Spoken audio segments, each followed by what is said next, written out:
galera, tudo bem? Professor Rafael Carlos de Sociologia na área mais uma vez, dessa vez para tratar de um assunto muito importante dentro do conteúdo, que é esse aqui, ó, a cidade contemporânea como espaço de segregação social. Tu já tá ligada que o nome já é grandão, né? Então eu vou logo te dar um tempinho para tu anotar, pegar lá a caneta, caderno, lápis, seja lá o que for, e anotar todas as dicas que eu vou te dar nessa aula de hoje. Fica atento, fica atenta, que aqui o negócio é sério, viu? Então vamos lá. Espaço de segregação social. Primeiro a gente precisa entender o que é isso. O que é segregação socioespacial, afinal de contas? É o primeiro tópico da nossa aula de hoje. O segundo tópico vai ser o que são espaços segregados. A gente vai primeiro entender o que é segregação e depois entender o que é um espaço segregado. Terceiro tópico, a relação que a gente estabelece na cidade, lembra que a gente está falando de sociologia urbana, tá? Entre o centro e a periferia. Depois, os tipos de segregação socioespacial.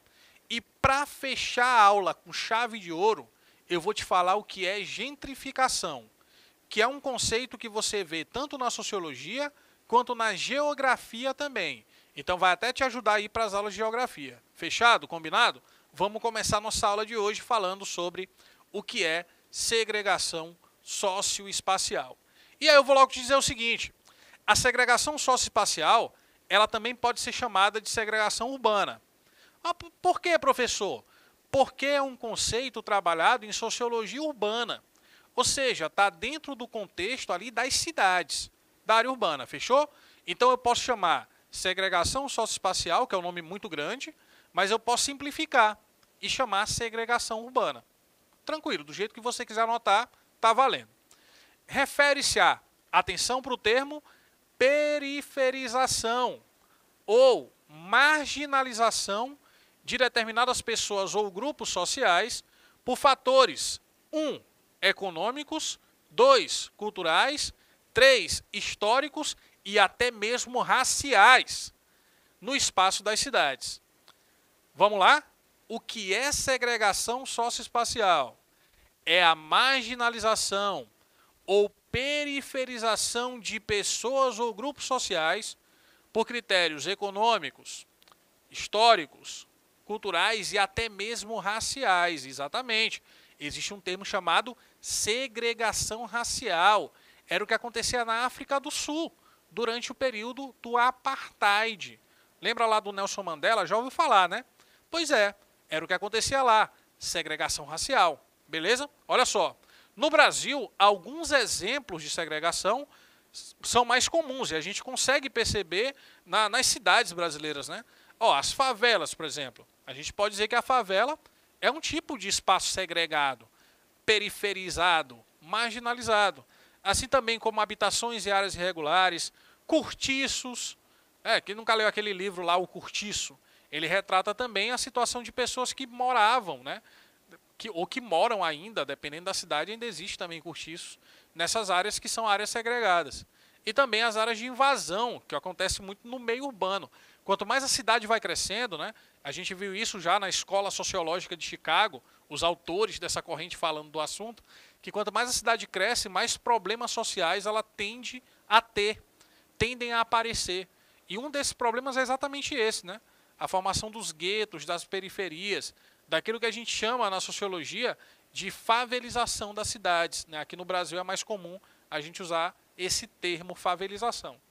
E aí, como a gente já sabe o que é segregação socioespacial, agora a gente vai saber o que são os espaços segregados. É fácil, é tranquilo. Olha só, espaço segregado é exatamente aqueles que a gente acabou de citar. Favelas, invasões, habitações construídas em áreas irregulares, certo?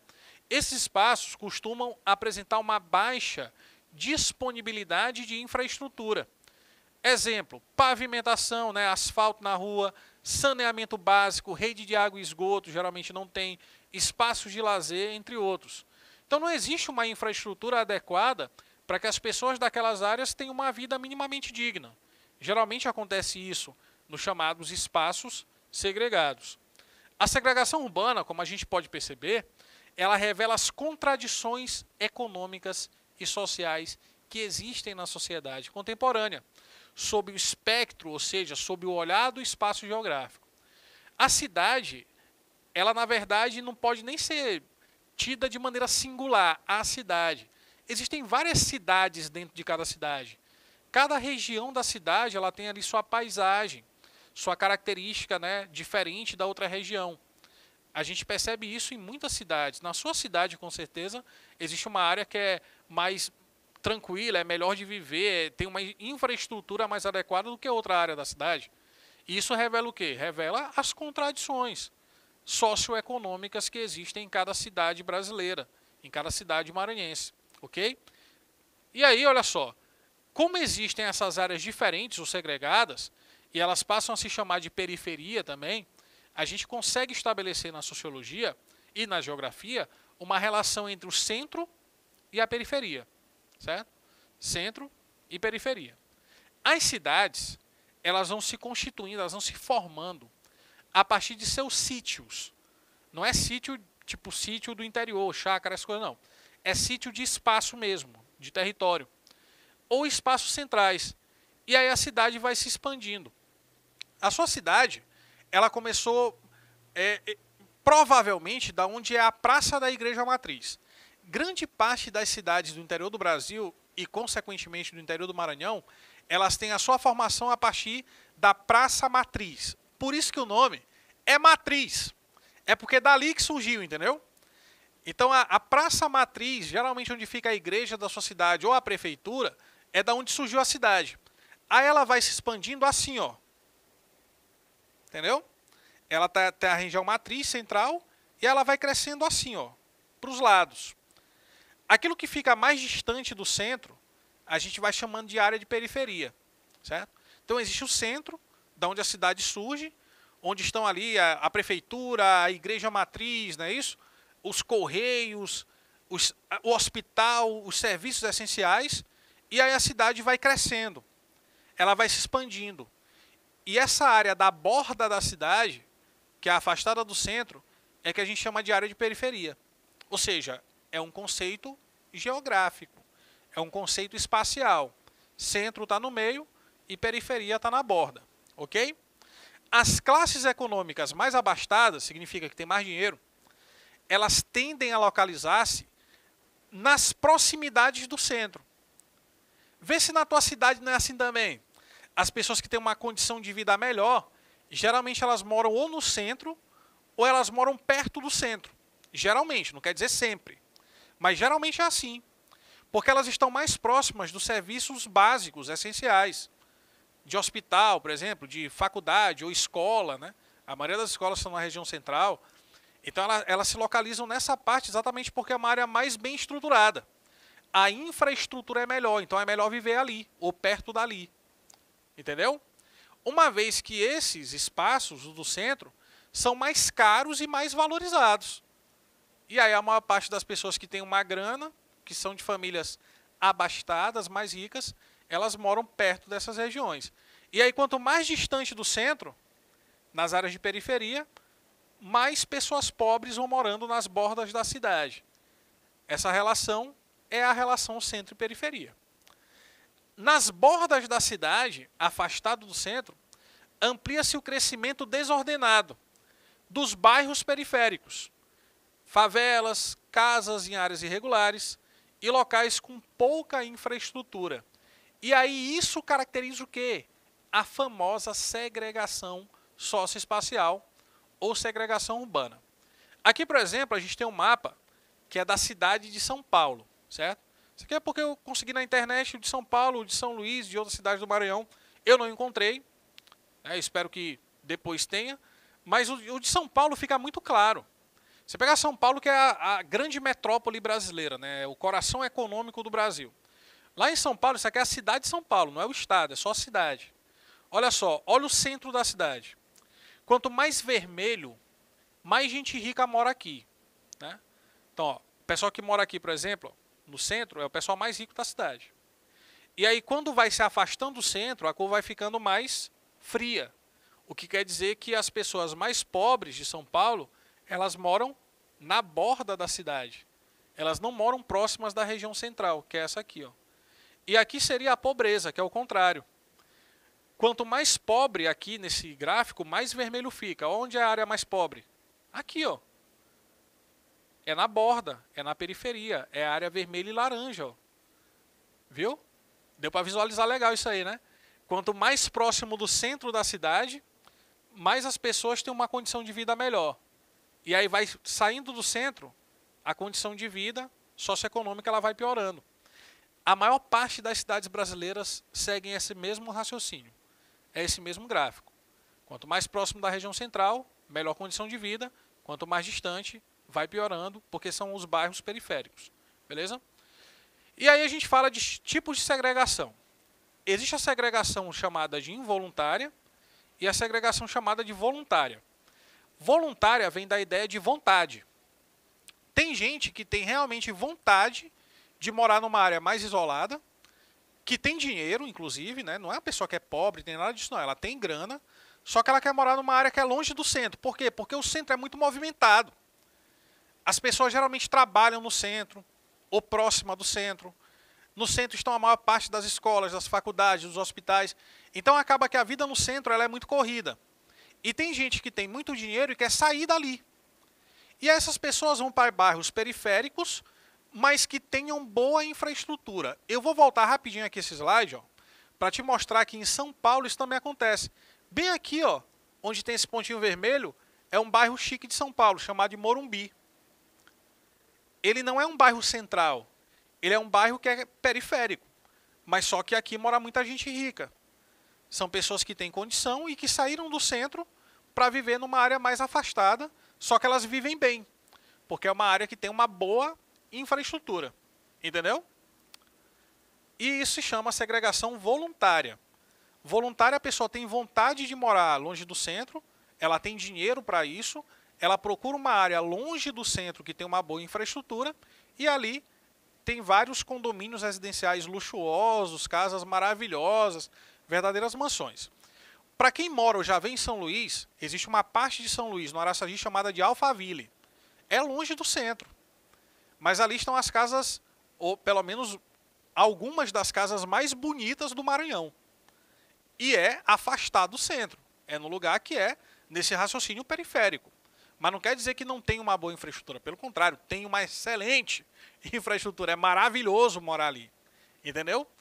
Mas geralmente o que acontece não é a segregação voluntária, é a segregação involuntária. É aquela que não acontece de maneira planejada, as pessoas não estão saindo do centro porque querem, mas porque estão sendo quase que expulsas dali, certo? É forjada, né? Ela é construída pelas condições sociais e econômicas. Porque morar próximo do centro geralmente é mais caro. E muitas vezes a pessoa não tem condição de pagar o aluguel daquela região. E aí ela vai morar numa região mais afastada, onde o aluguel é mais barato. E o custo de vida também é mais barato. Entendeu? Então ela não está indo para a periferia porque ela quer. Ela está indo porque ela não tem condição de morar nas regiões que tem uma estrutura melhor. E essa segregação é a que acontece de forma mais comum, que é a segregação chamada de involuntária. Ok? E aí quando a gente fala de segregação, de espaço urbano, de periferia, de centro, existe um termo que está na moda, que você ouve muito falar por aí, que é um termo chamado gentrificação. Certo? Olha só. Esse termo ele foi cunhado pela primeira vez pela socióloga britânica Ruth Glass, lá nos anos 60, faz um tempo já, 1964. Essa palavra deriva da antiga palavra francesa genteris.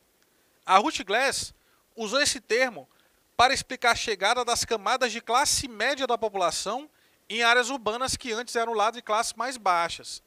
A classe média ela foi ocupando espaços a partir dos anos 60, onde antes eram bairros periféricos. Mais uma vez, trazendo para a realidade do Maranhão, principalmente para a capital do Maranhão, São Luís.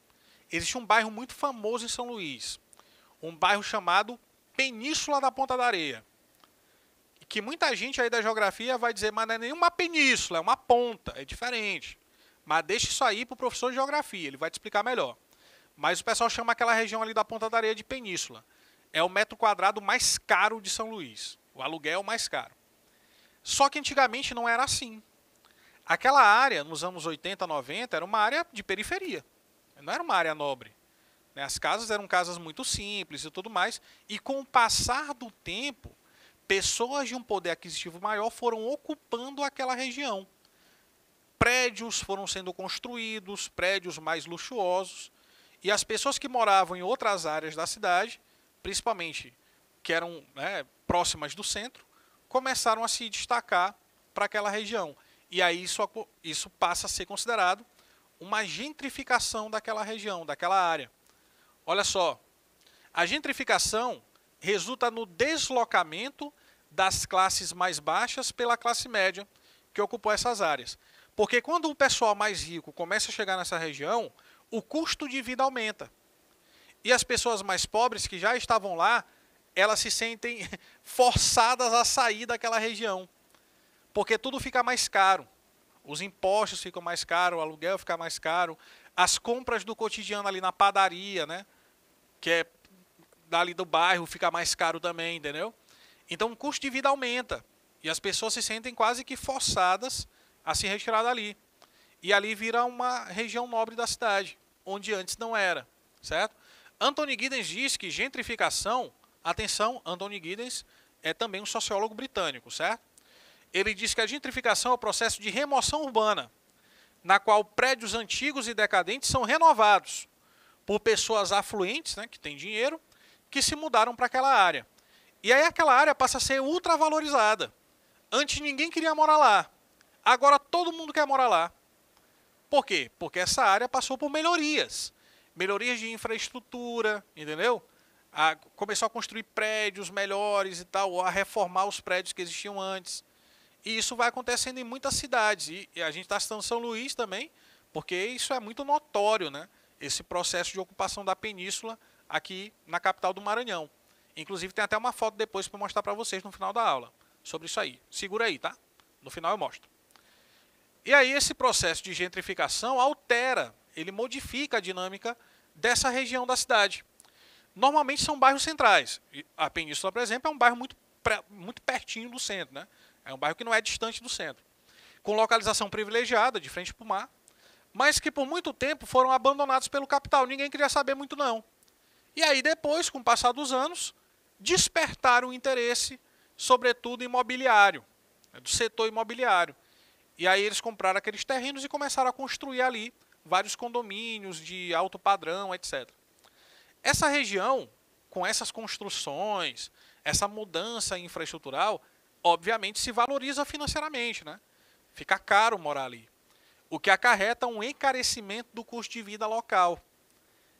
A população que já vivia lá, ela passa a não ter mais condições de viver naquele lugar. E aí o que acontece? Segregação involuntária. As pessoas se sentem quase que forçadas a procurar outras regiões da cidade para morar. Porque o custo de vida ficou tão alto que não deu mais para elas continuarem morando ali. Provavelmente elas vão vender aquele terreno que elas tinham ali para uma construtora que vai erguer sobre a casa antiga um novo condomínio luxuoso, um novo condomínio de alto padrão. E é isso que é a gentrificação de regiões da cidade. Como eu prometi, está ali a foto. Essa fotografia mostra a região da Ponta da Areia nos anos 90, presta muita atenção, tá? Como é que era. E como ela é, hoje em dia, essa foto é de 2018, hoje já tem até mais prédio, hoje, Mas olha só, a diferença aqui de 28 anos, É isso? 28 anos. Olha como era e como é agora. Olha a diferença da ocupação do espaço. Percebeu? Casinhas mais simples e tudo mais, tinha um prédio só. Agora olha o tanto de prédio que tem. Então despertou o interesse do setor imobiliário, a infraestrutura da região mudou, ficou melhor. Isso atraiu pessoas de uma condição econômica mais elevada para essa região. A gentrificação está diretamente associada a isso, à especulação imobiliária, que escolhe determinados locais para receberem maiores investimentos, tanto públicos quanto também privados. E a consequência é isso aqui, é o aumento do valor dos imóveis naquela região, gerando assim um maior lucro na venda de imóveis. E com isso, a gente encerra mais uma aula de Sociologia. Espero que tenha sido boa para vocês e proveitosa também. E a gente se vê numa próxima aula. Tchau, tchau.